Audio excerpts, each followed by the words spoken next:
O livro da confiança, Padre Thomas de St. Laurent, capítulo 1, Confiança, seção 1. Nosso Senhor Jesus Cristo nos convida à confiança. Voz de Cristo, voz misteriosa da graça, que ressoais no silêncio dos corações, vós murmurais no fundo das nossas consciências palavras de doçura e de paz. Às nossas misérias presentes, repetis o conselho que o Mestre dava frequentemente durante a sua vida mortal. Confiança, confiança.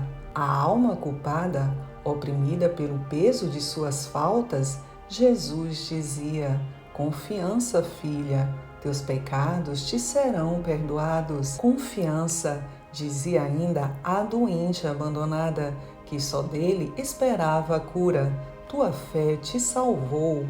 Quando os apóstolos temiam de pavor vendo-o caminhar de noite sobre o lago de Genezaré, ele os tranquilizava por esta expressão pacificadora: tende confiança, sou eu, nada temais. E na noite da ceia, conhecendo os frutos infinitos do seu sacrifício, lançava ele, ao partir para a morte, o brado de triunfo: confiança, confiança, eu venci o mundo.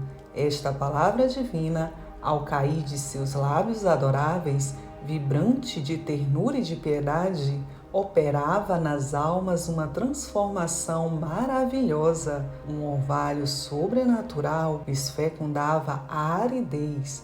Clarões de esperança lhes dissipavam as trevas. Uma calma serenidade delas afugentava a angústia, pois as palavras do Senhor são espírito e vida.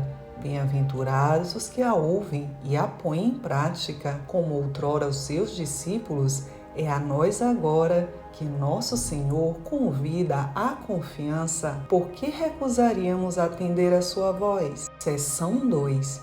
Muitas almas têm medo de Deus. Poucos cristãos, mesmo entre os fervorosos, possuem essa confiança que exclui toda ansiedade e toda hesitação. Várias são as causas dessa deficiência. O Evangelho narra que a pesca milagrosa aterrou São Pedro. Com a impetuosidade habitual, ele mediu de relance a distância infinita que separava da sua própria pequenez a grandeza do Mestre. Tremeu de terror sagrado e, prosternando-se a face contra a terra: afastai-vos de mim, Senhor, que sou um pecador. Certas almas têm como apóstolo esse terror. Elas sentem tão vivamente a própria indigência e as próprias misérias que mal ousam aproximar-se da divina santidade.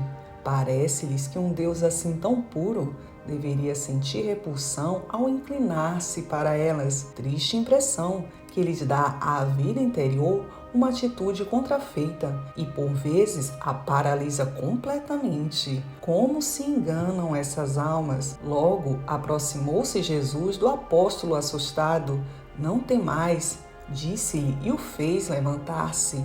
Vós também, cristãos, que do seu amor tantas provas recebestes, nada temais. Nosso Senhor receia acima de tudo que tenhais medo dele.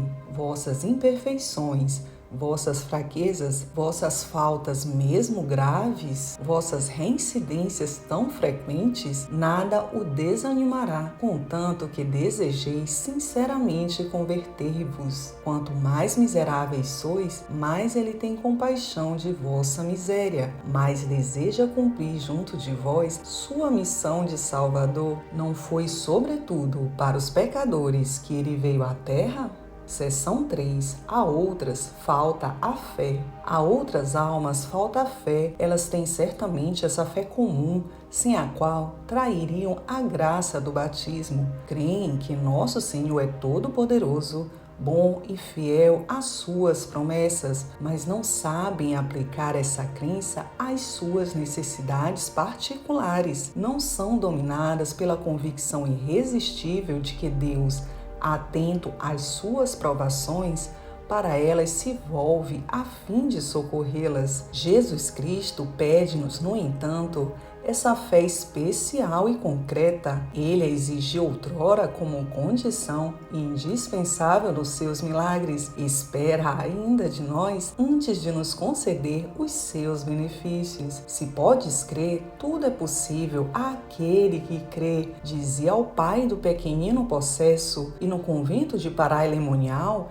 empregando quase os mesmos termos, repetia a Santa Margarida Maria: se puderes crer, verás o poder do meu coração na magnificência do meu amor. Podeis crer? Podeis chegar a essa certeza tão forte que nada abala, tão clara que equivale à evidência? Isso é tudo. Quando chegardes a esse grau de confiança, vereis maravilhas realizarem-se em vós. Pedi ao Mestre Divino que aumente a vossa fé. Repeti-lhe com frequência a prece do Evangelho: eu creio, Senhor, mas ajudai a minha incredulidade. Seção 4. Esta desconfiança de Deus lhes é muito prejudicial. A desconfiança, sejam quais forem as suas causas, nos traz prejuízo, privando-nos de grandes bens. Quando São Pedro, saltando da barca, se lançou ao encontro do Salvador, caminhou a princípio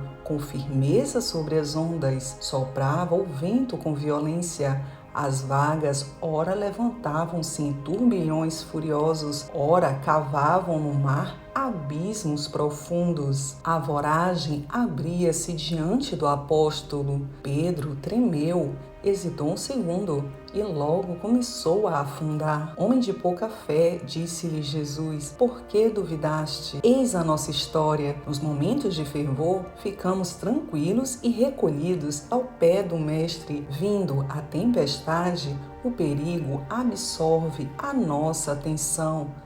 Desviamos então os olhares de Nosso Senhor para fitá-los ansiosamente sobre os nossos sofrimentos e perigos. Hesitamos e afundamos logo. Assalta-nos a tentação, o dever se nos torna enfadonho, a sua austeridade nos repugna, o seu peso nos oprime, imaginações perturbadoras nos perseguem, a tormenta ruge na inteligência, na sensibilidade, na carne, e perdemos pé, caímos no pecado, caímos no desânimo mais pernicioso do que a própria falta. Almas sem confiança, por que duvidamos? A provação nos assalta de mil maneiras. Ora os negócios temporais periclitam, o futuro material nos inquieta. Ora a maldade ataca-nos a reputação, a morte quebra os laços de afeições das mais legítimas e carinhosas. Esquecemos então o cuidado maternal que tem por nós a providência. Murmuramos, revoltamo-nos, aumentamos assim as dificuldades e o travo doloroso do nosso infortúnio. Almas sem confiança, por que duvidamos? Se nós tivéssemos apegado ao Divino Mestre com uma confiança tanto maior quanto mais desesperada parecesse a situação, nenhum mal desta nos adviria. Teríamos caminhado calmamente sobre as ondas, teríamos chegado sem tropeços ao golfo tranquilo e seguro, e breve teríamos achado a plaga hospitaleira que a luz do céu ilumina. Os santos lutaram com as mesmas dificuldades, muitos dentre eles cometeram as mesmas faltas, mas estes ao menos não duvidaram, ergueram-se sem tardança, mais humildes após a queda, não contando desde então senão com os socorros do alto. Conservaram no coração a certeza absoluta de que, apoiados em Deus, tudo poderiam. Não foram iludidos nessa confiança. Tornai-vos, pois, almas confiantes. Nosso Senhor a isso vos convida, e o vosso interesse assim o exige. Tornar-vos-eis ao mesmo tempo almas iluminadas, almas de paz. Seção 5. Fim e divisão deste trabalho. Este trabalho não tem outro fim senão de vos iniciar no conhecimento e na prática dessa virtude. Dela aqui se exporá muito simplesmente a natureza, o objeto, os fundamentos e os efeitos. Leitor piedoso, se alguma vez este modesto livrinho te cair nas mãos, não o ponhas de parte com desdém. Não pretende ele nem encanto literário, nem originalidade. Contém apenas verdades consoladoras que colhi nos livros inspirados e nos escritos dos santos. Eis o seu único mérito. Tenta lê-lo devagar, com atenção e espírito de oração. Quase diria, medita-o, deixa-te penetrar docemente pela sua doutrina. A seiva do Evangelho palpita nessas páginas. Haverá para as almas melhor alimento do que as palavras do Senhor? Que, ao acabar esta leitura, te possas confiar totalmente ao Mestre adorável que tudo nos deu, os tesouros do seu coração, o amor, a vida, até a última gota do seu sangue.